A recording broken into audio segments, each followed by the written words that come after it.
Ini bisa dipakai untuk Idul Adha sekalian. Yuk kita bacakan yang pertama. Bismillah. Apa persiapannya? Mumpung bisa disiapkan dari sekarang ya. Mudah-mudahan sampai. Dan ini sunnah, cuma setahun 2 kali. Idul Fitri, Idul Adha. Jadi kalau nggak dapat sekarang Idul Adha. Kalau nggak dapat Idul Adha, nunggu tahun depan. Kalau hidup. Ya, kalau hidup. Nah, bismillah. Dan berpahala ya, kalau sunnah berpahala. 1. Baik, untuk persiapan salatnya nanti, pertama menyiapkan pakaian terbaik. Bukan mahal, terbaik. Kalau bisa mahal, terbaik, bagus. Ya, mahal itu relatif sesuai dengan kadar kemampuan kita. Jelas ya? Hadisnya di Al-Mustadrak yang tadi yang saya sampaikan, Al-Mustadrak nomor hadis 7560. Ya, yuk kita bacakan.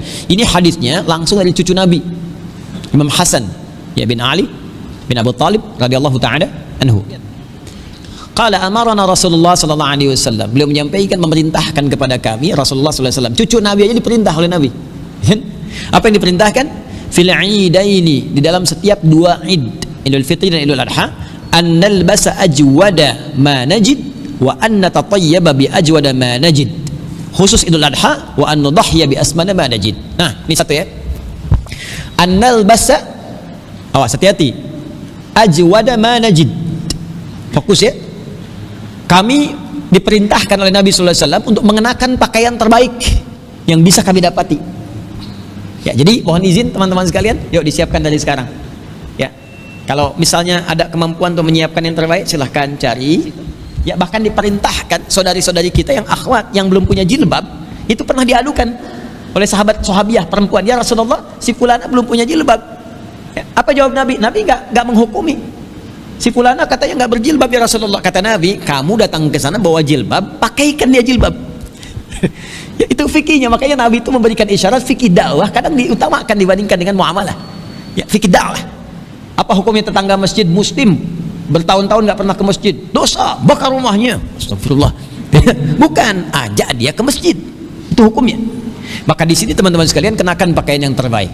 Kemudian wa anna tatayyaba bi ajwada ma najid. Annal basa ajwada ma najid wa anna tatayyaba ya bi ajwada ma najid. Kemudian mengenakan parfum. Khusus untuk laki-laki khususnya. Ya, laki-laki khususnya. Ya, kalau perempuan yang terbatas sekiranya khusus untuk perempuan yang tidak menebarkan wangi yang berlebihan. Ya, yang bisa menjadikan perhatian-perhatian berlebih. Ya, deh. Tapi untuk laki-laki sunnahnya maksimal di sini. Ya, sunnah kenakan. Sunnah ya. Awas hati-hati, bukan sembarangan. Bukan hanya untuk wangi. Ingat niatnya bukan tampil wangi. Ya, niatnya bukan tampil wangi. Tampil ihsan. Tampil baik di hadapan Allah Subhanahu wa taala. Ihsan itu tampil baik di hadapan Allah. Jelas ya?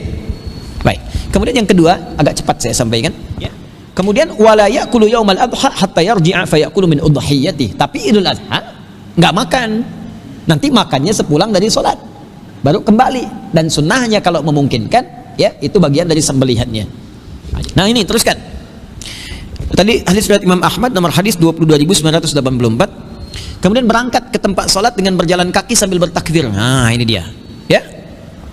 Hadisnya an Ali, dari Ali tadi anaknya Ali bin Abi Thalib radhiyallahu wajah, sekarang bapaknya. Ya, menantu Nabi. An Ali bin Abi Thalib qala minas sunnati an takhruja ila al-'id masya. Termasuk sunnah berangkat ke tempat sholat Id dengan berjalan. Tapi jangan baca tekstual. Saya mau tanya, dengan berjalan ini rumah Nabi ke tempat sholat jauh nggak? Jadi bukan jarak Bekasi Istiqlal. Rumah Nabi ke tempat sholat di musallanya lapang. Jadi kalau sekarang ini, ya, ini misalnya ilustrasi Masjid Nabawi ini segini, Masjid Nabawi misalnya. Nah, ini teman-teman sekalian, ini Madinah dulunya. Masjid Nabawi itu, ginilah, nih, Masjid Nabawi itu Madinah. Rumah Nabinya di sini. Ya, sedikit masjidnya di sini. Jadi raudhah, kamar Nabi, bertangan, tempat mimbar, tempat salat, khutbah, raudhah. Kemudian yang sekarang jadi karpet hijau, dulu merah. Yang atasnya ya masih heritage tuh. Ya, ada manik-manik lampu-lampu itu. Nah, itu segitu aja masjidnya. Selebihnya itu Madinah. Ya, sekarang lebih luas. Jadi kalau ke Kuba itu nggak masuk Madinah dulu, sekarang masuk. Kiblatain sekarang masuk, dulu nggak. Ya, jadi lapangnya itu yang lapang yang sekarang, ya, lapangan yang luas itu yang dekat hotel itu ya. Ya, dan sebagainya, membentang itu. Nah, itu kan jaraknya nggak jauh. Jadi kayak dari sini ke gerbang depan, bawa apa?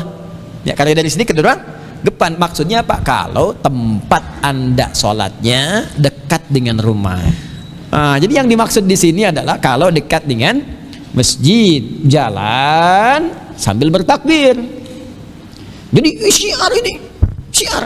Saya bacakan hadis kedua tentang takbirnya dia. Ada Ibnu Umar, anaknya Umar bin Khattab. Annahu kana yakhruju fil 'idaini minal masjid fayukabbir hatta ya'ti al-musalla.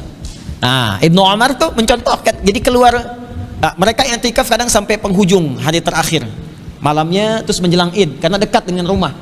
Ya, kita boleh kalau besok keluar pada asar nggak ada masalah. Ada yang nginep lagi misalnya takbir malam, besok paginya berangkat nggak ada masalah. Tapi ketika akan berangkat ke tempat sholat, nanti kita lihat apakah di mushola atau di masjid, isi dengan takbir. Dan kita harus bangga dengan takbir itu identitas kita. Pejuang kita aja bangga dengan bertakbir. Coba lihat dulu Bung Tomo, takbir, Allahu Akbar, Allahu Akbar. Pejuang kita bertakbir. Ya, takbir itu bisa untuk berjuang, bisa untuk bersyukur, bisa untuk beribadah. Takbir perjuangan dalam jihad, Allahu Akbar, dipraktikkan oleh pejuang-pejuang kita, pahlawan nasional kita.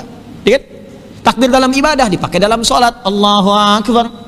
Takbir dalam syukur dipakai saat menuntaskan ibadah seperti puasa. Dalilnya Al-Baqarah ayat 185, walitukabbirullaha ala ma hadakum. Makanya mesti bangga dengan takbir. Itu syiar, keluar kita bareng-bareng. Oh, kebayang nggak? Begitu keluar semua kompak, kan sama-sama ini keluar nih bareng-bareng. Kalau bisa bareng-bareng, terus bertakbir, Allahu Akbar, Allahu Akbar. Saya kalau di luar itu saya suka menyarankan berangkat bareng. Biasanya di kompleks saya mintakan yang ini datang bareng, dan dahsyat itu lain rasanya. Allahu Akbar, Allahu Akbar. Ini kalau kita nggak pandemi kan anak-anak kita bariskan ini. Tiap malam Id Pak, di sini kita bariskan, muter keliling kompleks sana. Semua keluar nih. Terus tiba kemudian ikut tuh bapaknya ini malam itu ikut semua. Keliling komplek aja tapi dahsyat rasanya. Awas jangan diberikan royalti pahalanya kepada Sony. Pakai kaset tuh, Allahu Akbar, Allahu Akbar. Yang muter kaset yang dapat pahala royaltinya nanti yang punya kaset deh. Itu sunnah. Ya sunnah, nggak usah malu. Ini berangkat, Allahu Akbar, Allahu Akbar. Jalan aja, Allahu Akbar, Allahu Akbar. Masuk ke tempat sholat, kita lakukan. Ya, dapat pahala. Kemudian, sunnah yang terakhir dalam jalan, ya masih ada, sabar sampai subuh. Dari Abu Hurairah radhiyallahu taala anhu, kita batasi insyaallah. Ya. Beliau menyampaikan kana Nabi sallallahu alaihi wasallam idza kharaja ila al-'idaini raja'a fi ghairi tariq alladhi kharaja fihi. Sunnah selanjutnya saat pulang ngambil jalan berbeda.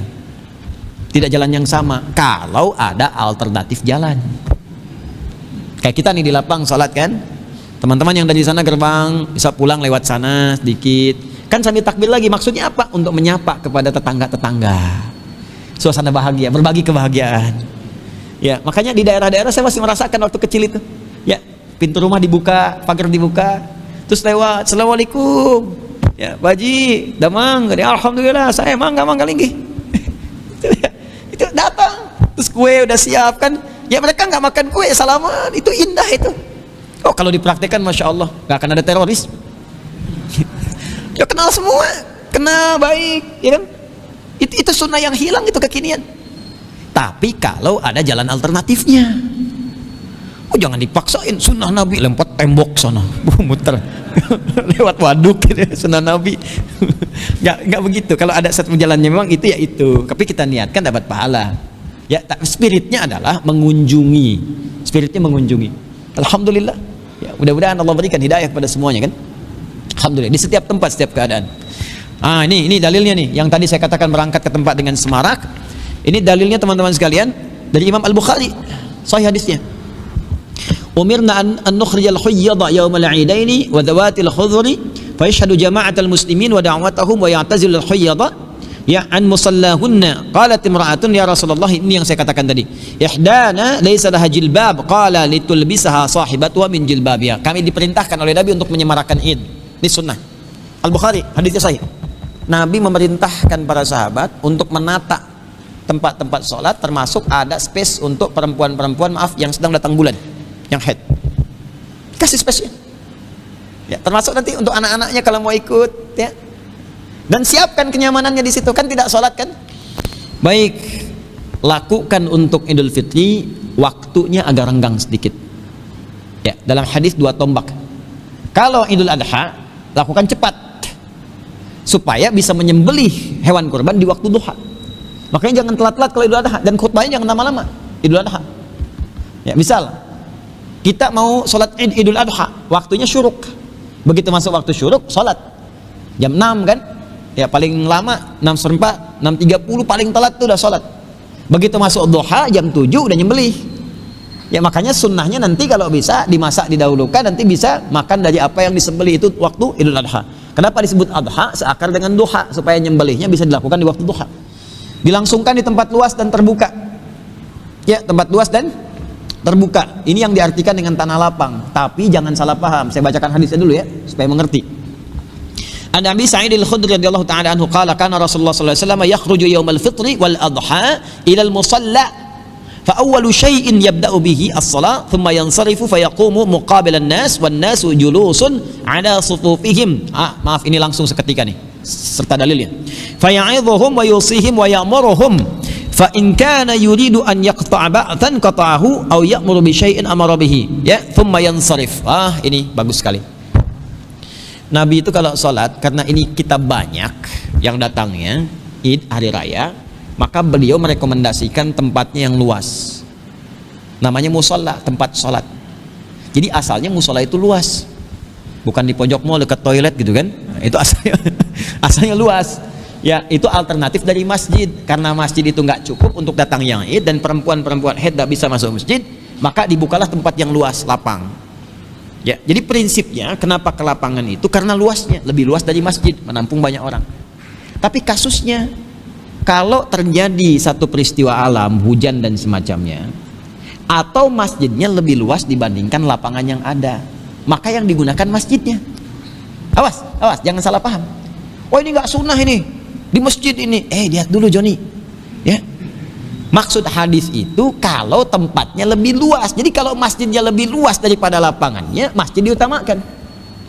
Dulu zaman Nabi, lapangan kan luas, masjidnya terbatas. Masjid Nabawi mengalami perluasan luas sampai halaman masjidnya lebih luas daripada lapangan, ngalahin lapangan bola. Makanya sekarang sholatnya pada di masjid karena masjidnya lebih luas. Jadi kalau kita tempatnya misalnya lebih luas masjidnya, atau seperti alhamdulillah di kita ini ada lapang kan, tersambungkan kan. Jadi kita bisa padukan tuh dari lapang masjid terus sapnya mundur sampai ke akhwat biasa di dalam sini kan, dalam ruangan ikhwan di luar dikondisikan. Ini bagus, depan terus kan. Jadi kita padukan. Kalau di tempat tertentu masjidnya lebih luas, maka masjid didahulukan dibandingkan dengan lapangan. Tapi kalau lapangannya lebih luas, maka lapangan yang didahulukan dibanding masjid. Kecuali kalau hujan misalnya, dan hadisnya sudah ada dari Abu Hurairah. Ya, saya bacakan. An Abi Hurairah radhiyallahu taala anhu, dari Abu Daud ya, periwayatnya. Annahu asabahum matarun fi yaumi 'idin fa shalla bihimun nabiy sallallahu alaihi wasallam salatul 'id fil masjid. Pernah satu kali di zaman Nabi terjadi hujan. Saat itulah Nabi mengatakan alihkan semua ke masjid, sholatnya di masjid. Jelas ya? Jadi kalau ada kendala di lapangan atau masjidnya lebih luas, maka beralih ke masjid, ya, lapang masjid. Itu kan halaman juga kita bisa padukan. Jelas ya? Kalau hujan masuk, dan itu sunnah. Sunnah, jangan bertahan. Sunnah Nabi di lapangan, basah nggak apa-apa. Ente nggak paham. Ya, masuk ke masjid itu sunnah Nabi ya. Tayyib. Masang sutrah. Ini hati-hati nih ya. Sutrah untuk imam. Makmum cukup batasan-batasan yang kita pahami dari sejadah, tapi imam masih ada sutrah. Ini ya. Ini. Ini contohnya nih. Sutrah itu pembatas. Ya, satar itu artinya sesuatu yang membatasi asalnya. Kalau pakai sifat yang nampak, sehingga dengan nampak itu kelihatan, ya ada batas, maka disebut sutrah namanya. Ini. Ya. Beda dengan hijab. Kalau hijab lebih luas lagi. Nutup yang luas, gak nampak sama sekali. Kalau ini cuma untuk membatasi. Ini di dalam sholat Id sutrahnya untuk imam, ya, bukan makmum. Jadi semua makmum gak usah pasang beginian.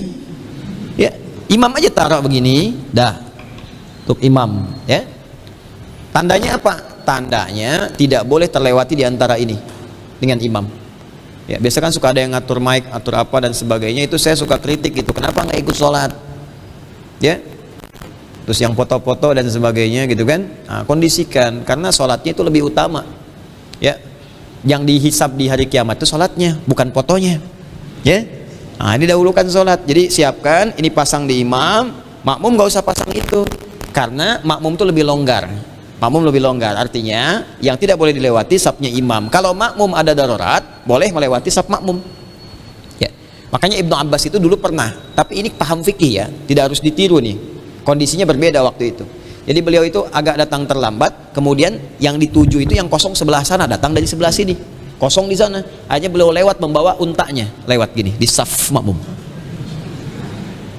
Tapi jangan bandingkan dengan kita, karena khusyuknya sahabat sholat dengan kita beda. Ya, jangan Anda bawa Honda, motor bebek misalnya, Anda lewatin di jamaah kan. Nah, itu sunnah kata Ibnu Abbas. Tidak, ya, tidak demikian. Kalau misalnya nanti ada uzur, ada apa, boleh melewati saf makmum. Ya, dan gak usah laporan ke imam, izin mam, gitu. Tidak, udah langsung keluar aja, nanti disambung, sambung. Kemudian ada dalil sedekah, boleh ngedarkan kotak infak. Ada hadisnya. Ya, ini nanti Bilal yang diperintahkan oleh Nabi Sallallahu Alaihi Wasallam. Jadi saya sampai di sini dulu. Saya bacakan dulu hadisnya. Mohon izin, ini saya tekankan dulu. Selesaikan sholat, kemudian baru masuk kepada pengumpulan kalau ada hal-hal yang sifatnya dana dan sebagainya ya untuk infak. Teman-teman sekalian, maaf, sholat Idul Fitri dan Idul Adha tidak diiringi dengan sholat sunnah tertentu kalau di lapangan. Ya, jadi jangan terlampau soleh. Ya, tahiyatul masjid ada, tahiyat lapangan tidak ada. Jelas ya? Tahiyat masjid ada, tahiyat lapangan tidak ada. Kecuali kalau masuk ke masjid silakan tahiyatul masjid. Kalau di lapangan tidak perlu. Kemudian tidak diawali dengan adzan ataupun iqamah. Jadi nggak usah adzan, nggak usah iqamah. Langsung nanti imam mengatakan sholatul jami'ah rahimakumullah. Hadisnya dari mana? Imam Muslim. Ya, hadisnya dari Imam Muslim. An Ibnu Abbas radhiyallahu ta'ala anhuma anna Rasulullah sallallahu alaihi wasallam kharaja yauma adha aw fitrin fa shalla rak'ataini lam yusalli qablaha wala ba'daha. Thumma atan nisa wa ma'ahu Bilal fa amarahunna bis sadaqah faja'alatil mar'atu masyaallah tulqi khirsaha wa tulqi sikhabaha. Allahumma shalli ala sayyidina Muhammad. Masyaallah. Ya, Nabi mengimami kami dalam dua salat Idul Fitri dan Idul Adha, kata Ibnu Abbas radhiyallahu ta'ala anhuma, dan beliau tidak mengawali dengan salat sunnah sebelum dan setelahnya. Waktu di lapangan ditunaikan.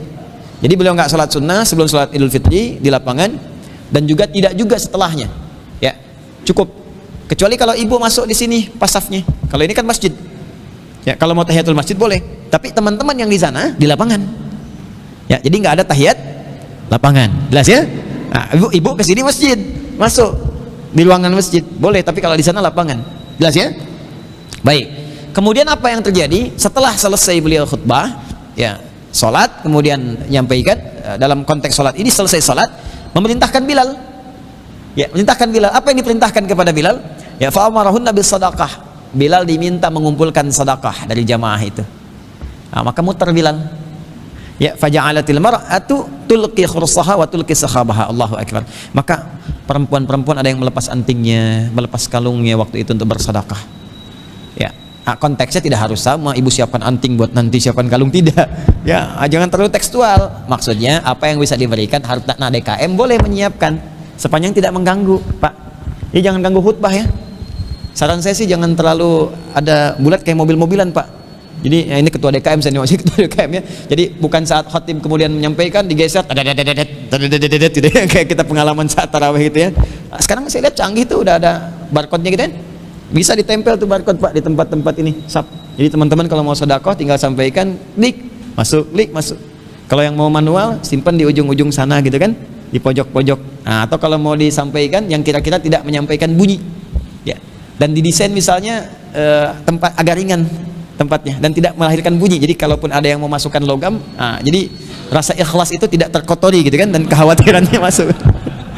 Takut kurang ikhlas, gitu. Ya. Itu dalil bolehnya menarik infak sedekah. Ya, saat salat Id boleh. Biasanya ada teman-teman nih di praktek di teman-teman, ya teman-teman di lapangan tuh ada petugas kan suka bawa kain gitu kan. Ini silakan. Itu sunnah Nabi. Ada sunnahnya, boleh dilakukan. Sepanjang tidak mengganggu prosesi itu ya. Prosesi untuk khutbah ataupun sholat. Kadang-kadang bisa dilakukan lebih maju sebelum sholat supaya nggak terganggu lagi prosesinya. Ya. Kemudian khutbahnya spesifik, sampaikan yang penting. Isinya apa? Selesai. Ya, yang terlalu panjang kemana-mana nggak jelas. Ya, ini sudah jelas sunnah nabinya, sampaikan dengan jelas, terang maksudnya apa, ya, singkat, padat, jelas, sudah selesai.